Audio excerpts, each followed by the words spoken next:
तसं पाहिलं तर ज्यांना ती जागा माहिती आहे त्यांना असं लक्षात येईल की प्रचंड कॉस्मोपॉलिटन अशा स्वरूपाचं, कॉस्मोपॉलिटन इन द सेन्स की सगळ्याच जाती धर्माची लोक त्या शहरामध्ये आहेत. नांदेडवरून नगरला जेव्हा आलो तेव्हा एक स्टेप वर आल्यामुळे तेवढं हँड्स ऑन नाही, म्हणजे मग तुम्ही फोन करून डिव्हाइस पण सांगितलं की तुम्ही हे करून घ्या. डिटेक्शन हे बंदोबस्त हा कधीतरीच येणारा विषय, आणि डिटेक्शन हा रोजच येणार. म्हणजे डिटेक्शनच्या आधी पण पोलिसिंगमध्ये प्रिव्हेन्शन, आपल्याला प्रतिबंधात्मक काही करता येईल का. मग जेव्हा तुम्ही ॲडिशनल एस-पी किंवा हे होता, मग तुमचा रोल कसा बदलतो आणि काय होतं तिथे? नाही, पोलिसिंगमध्ये काय की सुरुवातीला IPS ऑफिसर हा जो MPSC थ्रू जी म्हणजे किंवा स्टेट सर्व्हिस थ्रू DYSP होतात, अगदी पहिले पोस्टिंग ही ASP म्हणून असते. बरोबर. ती पोस्टिंग माझी नांदेडमध्ये होती, द्वारा सब डिव्हिजन होता. सो तिथे तुम्ही 2-3 पोलीस स्टेशनवर तुम्हाला इमिजिएट सुपरविजन करायचं असतं. मग त्याची तयारी तुम्ही कशी करता, तर जे 3 महिने जे पोलीस स्टेशन इंचार्ज म्हणून जे तुम्ही शिकलात त्याच्यात तुम्ही जेवढं पोलिसिंग शिकलात तेवढंच ते आता तुम्ही लगेच साहेब बनून त्या 3 पोलीस स्टेशन्सवर सुपरविजन करायचं असतं. सो तो एक रोल असतो. मग त्याच्यानंतर तुम्ही ॲडिशनल SP किंवा DCP, आजकाल इवन कमांडंट म्हणून पण अनेक ऑफिसर्स प्रमोट होत आहेत SRPला. मग म्हणजे तुम्ही युनिटला एक प्रमुख म्हणून काम करता. सो ते ऑलमोस्ट 1.5-2 वर्ष तुम्ही ASPशिप जर व्यवस्थित केली आणि सगळं शिकून घेतलं तर मग तेच फक्त स्केल ही मोठी होते. आणि मग जसं तुम्ही करिअरमध्ये जाता, पुढे जाता, तसं त्याची स्केलही वाढते आणि इंटेन्सिटी पण वाढते. पण हे जसं नांदेडला तुम्ही मगाशी म्हणा की नांदेडला तुम्ही होता, मग काय नांदेडमधला एक्सपिरियन्स कसा होता? नांदेडमध्ये तर म्हणजे प्रचंड अमेझिंग एक्सपिरियन्स आहे. मी जे म्हणतो की पोलीस अधिकारी म्हणून जे काही मी घडलो त्याचं पूर्ण श्रेय त्या नांदेडच्या 20-22 महिन्यांना जातं. एखादा आठवणीतला किस्सा? भरपूर. म्हणजे तिथे एक तर ते म्हणजे जातीय दृष्ट्या ते हे होतं, म्हणजे सेन्सिटिव्ह होतं. मला आठवतं 2014चे इलेक्शन्स आम्ही तेव्हा करवले. ते इलेक्शन्स करवले, त्याच्यात बऱ्याच गोष्टी शिकायला मिळाल्या.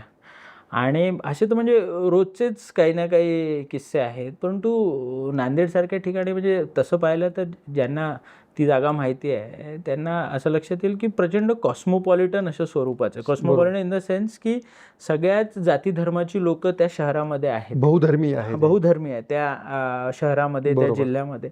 आणि त्याच्यामुळे तिथलं एक स्वतःचं एक वेगळंच एक बहुधर्मी डायव्हर्सिटी असणारं एक कल्चर आहे. आणि अतिशय उत्सवप्रिय स्वरूपाची अशी लोक असल्यामुळे त्याचा रिझल्ट असा होतो की पोलिसांना काही ना काही सणवार, काही ना काही, कारण कुठल्या ना कुठल्या धर्माचा काही ना काही उत्सव हा सुरू असतो, त्याच्यामुळे पोलिसांना काही ना काही कायम तिथे काम लागलेलं असतं. त्यातनं काही सुटका नसते. हेच तुम्ही नंतर नगरला आलात, म्हणजे आत्ताच अहिल्यानगर. मग नगर आणि नांदेडमध्ये काय?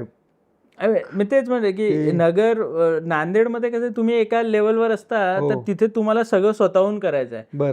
मग नांदेडवरून नगरला जेव्हा आलो तेव्हा एक स्टेप वर आल्यामुळे तेवढं हँड्स ऑन नाही, म्हणजे मग तुम्ही फोन करून डिव्हाइस पण सांगितलं की तुम्ही हे करून घ्या. पोलीस स्टेशन इंचार्जला सांगितलं की तुम्ही हे करून घ्या. पण ते नगर पण इक्वली चॅलेंजिंग आहे ऑन द मोर. पण तिथे स्केल वाढून जाते. तिथे पहिले 3 पोलीस स्टेशन करायचे होते, आता तुमच्याकडे नगर उत्तर आणि नगर दक्षिण असे 2 आहे. म्हणजे एक श्रीरामपूरला ॲडिशनल SP पोस्ट आहे आणि नगरला हेडक्वार्टरला आहे. सो मी हेडक्वार्टर ॲडिशनल SP होतो तेव्हा मी SP साहेब काही ना काही कामं पण सांगायचे, म्हणजे भरती तुम्हीच करणार, ह्या गोष्टी म्हणजे बऱ्याचशा. त्यामुळे काय होतं की तुम्ही ॲडमिनिस्ट्रेशन पण शिकता. त्यासोबतच ॲज ॲडिशनल SP तुम्हाला क्राईमचं सुपरविजन करणे, मॉनिटरिंग करणे, लॉ अँड ऑर्डरवर कंट्रोल ठेवणे, तिथे ह्यांचा काही टोळ्यांचा जो काही प्रॉब्लेम आहे त्याच्यावर कंट्रोल आणणे, ह्या सगळ्या गोष्टी म्हणजे एक चांगली व्हेरायटी तिथे सुद्धा होती.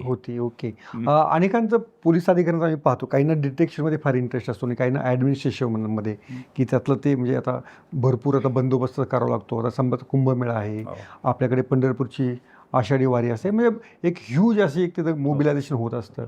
मग डिटेक्शन आणि प्रत्यक्ष बंदोबस्त याच्यामध्ये असा काय फरक पडतो? म्हणजे नाही, ते खूप फरक आहे. म्हणजे डिटेक्शन हे बंदोबस्त हा कधीतरीच येणारा विषय, आणि डिटेक्शन हा रोजच येणार. म्हणजे डिटेक्शनच्या आधी पण पोलिसिंगमध्ये प्रिव्हेन्शन, आपल्याला प्रतिबंधात्मक काही करता येईल का. उदाहरणार्थ एखादी घरफोडी झाली आता पेपरमध्ये वाचल्यानंतर असं वाटतं की अरे घरफोडी झाली, सामान्य माणूस वाटतं.